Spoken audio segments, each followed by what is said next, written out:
আবার যদি আওয়ামী লীগকে ইলেকশন করতে দিতে হবেও, এদেশে যদি নির্বাচন করতে হয়, চিফ অ্যাডভাইজার বলেছেন আওয়ামী লীগকে আমরা যে কোনো মুহূর্তে নিষেধাজ্ঞা উড্ড করে নিব। কেন বলছেন? আপনাকে পার্টিসিপেটরি ইলেকশনের প্রয়োজন আছে। ওয়েস্টার্ন ওয়ার্ল্ড যারা বলছে যে আপনি দলকে নিষিদ্ধ করতে পারবেন না, ব্যক্তিকে করতে পারবেন। একটা দল ইজ এ ইনস্টিটিউশন, একটা দলের সবাই অপরাধী হতে পারে না।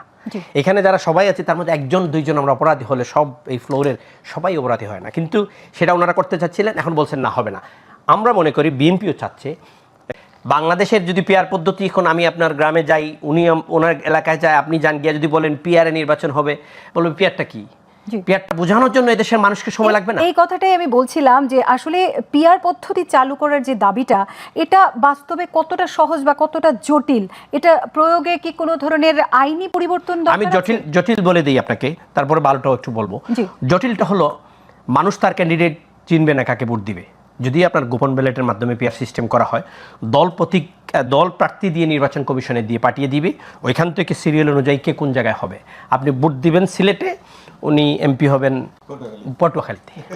আপনার এমপি আপনি চয়েস করতে পারবেন না ডাইরেক্ট পিআরে। তাহলে কি জনগণের দ্বারা জনগণের সঠিক প্রতিনিধিত্বকারীটা তো মানে সিলেক্ট করা হচ্ছে না।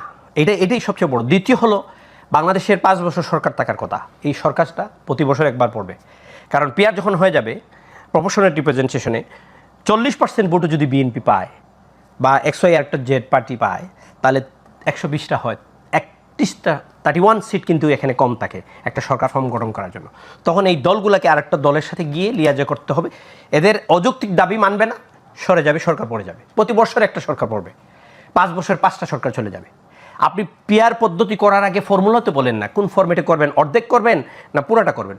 যেমন নেপালে কিন্তু 50% পিআর, বাংলাদেশে কোন ফরম্যাটে করবেন? আপনি তো সেই ফরম্যাটটাই এখনও ফাইনালাইজ করেন নাই। জামাত বলল আপার হাউসে পিআর হবে, লোয়ার হাউসের কোনো আলোচনাই ছিল না পিআরের, কিন্তু আবার জামাত আন্দোলনে চলে গেছে। জামাত এই আন্দোলনে আপার এবং লোয়ার হাউস জাতীয় এবং স্থানীয় উভয় কক্ষেই তারা পিআর যাচ্ছে। এটা আপনাকে বলছিলাম যে ঐকমত্য কমিশনের আলোচনায় যা আছে রেকর্ড আমাদের কাছে, তারা কখনো লোয়ার হাউসের পিআর পদ্ধতি চায় নাই, আপার হাউসে চেয়েছে। এখন আন্দোলনে টেবিলে বসা অবস্থায় আন্দোলনে চলে গিয়ে বলছে না আপার হাউসেও লাগবে, লোয়ার হাউসে লাগবে। এখন বাংলাদেশের মানুষ কি যাবে? আপনি কি চাচ্ছেনটা কি? যে আগামীতে নির্বাচনে যদি মানুষের ভোটার উপস্থিতি আপনাদের বাড়াইতে হয়, আওয়ামী লীগ যেভাবে করছে নির্বাচন, তো পুরস্কার ঘোষণা করতে হবে যে এই সেন্টারে যে ভোট দিবে আমরা 10টা পুরস্কার দিব। এখন এত বড় একটা পুরস্কার, সবাই ওই পুরস্কারের জন্য ভোটে যেতে পারে, এত নিচে নেমে গেছে ভোটার উপস্থিতি। এখন আপনি আওয়ামী লীগকে বাদ দিবেন, জাতীয় পার্টিকে বাদ দিতে কেন বাদ দিবেন? 13 মাস পরে হঠাৎ করে জামাত কেন চাচ্ছে জাতীয় পার্টিকে নিষিদ্ধ করতে হবে? এতদিন গেল আওয়ামী লীগের নিষিদ্ধ বা স্থগিতাদেশ দেওয়া হলো, কিন্তু জাতীয় পার্টির ব্যাপারে আলোচনা হলো না। নির্বাচনের শিডিউল ঘোষণা করবে নির্বাচন কমিশন, সরকার মনস্তাত্ত্বিকভাবে সিদ্ধান্ত নিয়েছে যে আমরা প্রিপারেশন নিয়েছি নির্বাচন হবে। হঠাৎ করে জামাত টেবিলে বসা অবস্থায় এই আন্দোলনটা কেন, এই 5 দফা কেন? এখনো আলোচনা চলছে ঐক্যমত কমিশনের, যেটা আমার মোশাররফ ভাই বললো। এবং দেখেন এই ঐক্যমত কমিশনে কাদেরকে নিয়েছেন, সবগুলা মিলে 30, 32, 33টা দল মিলেও কিন্তু 1 থেকে 2% ভোট হওয়ার সম্ভাবনা নাই। কেন? সবচেয়ে বড় স্টেক হোল্ডার হলো বিএনপি, জামাত আছে, তাদের ভোট আছে 5-7%। বাকি বাদ দিলেন, এখানে আওয়ামী লীগের তো বাদ দিয়েছেন, জাতীয় পার্টিকে আলোচনায় রাখছেন না। আপনি যে সিদ্ধান্তটা নেবেন সেই সিদ্ধান্তটা আপনার কতটুকু মানে ইউনিফাইড, মানে কতটুকু এই জাতির আকাঙ্ক্ষা পূরণ করবে? আওয়ামী লীগকে আমরা বাদ দিয়ে দিতে কি পারি আজকে ডক্টর মোহাম্মদ ইউনূসের বার্তার পর? আপনাকে একটা রেফারেন্স এটার মাধ্যমে প্রথমই দেই। নেপালের সরকার সরে গেছে, আপনি জানেন। সেখানে নেপালের সুশীলা কার্কি হয়েছেন অন্তর্বর্তীকালের সরকারের প্রধান, সাবেক চিফ জাস্টিস। উনি বলেছেন শাসন ব্যবস্থা সংস্কার করার এখতিয়ার অন্তর্বর্তীকালীন সরকারের নেই। That is her quote. আমি আপনাকে লাইভে বলে যাচ্ছি, উনি বলেছেন, এবং আমি এটা রেফারেন্স রেখেছিলাম, রেফারেন্স থেকে নিলাম। আপনি বৃহত্তর একটা গোষ্ঠীকে বাদ দিয়ে কোনো সংস্কার করতে পারবেন না। বৃহত্তর গোষ্ঠীর নেতাদের বিচার করতে পারবেন, ক্রিমিনাল অফেন্স যারা করেছে, রাষ্ট্রীয় ব্যবস্থা যারা মিসইউজ করেছে, তাদের সবাইকে বিচার। বিএনপিও বলছে, আমরাও বলছি, পুরো এই গোষ্ঠীটাকে আপনি বাদ দিয়ে যদি ফেলেন, গ্রামের খেটে খাওয়া মানুষ 4 জেনারেশন আছে, সেই রাজনীতি বুঝে না, ইলেকশন আসলে ভোট দিতে যায়, তাকে আপনি বাদ দিবেন কেমনে? সে তো তখন আপনি ইলেকশনে যাবে না।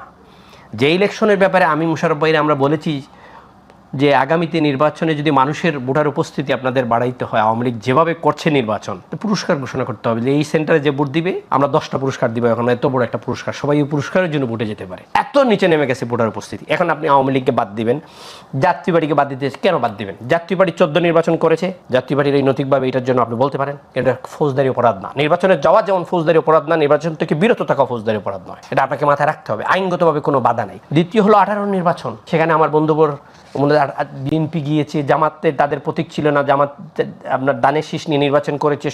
বাংলাদেশের সব রাজনৈতিক দল, যিনি পাকা দিয়ে বাতাস দিচ্ছেন পীর সাহেব ওনার দলও, সবাই নির্বাচন করেছে, আমরাও করেছি 18-তে। 14-র পরে কিন্তু বিএনপি সমস্ত নির্বাচনে প্রতিদ্বন্দ্বিতা করেছে এবং 5টি মেয়র নির্বাচনে জয়ী হয়েছে বিএনপি।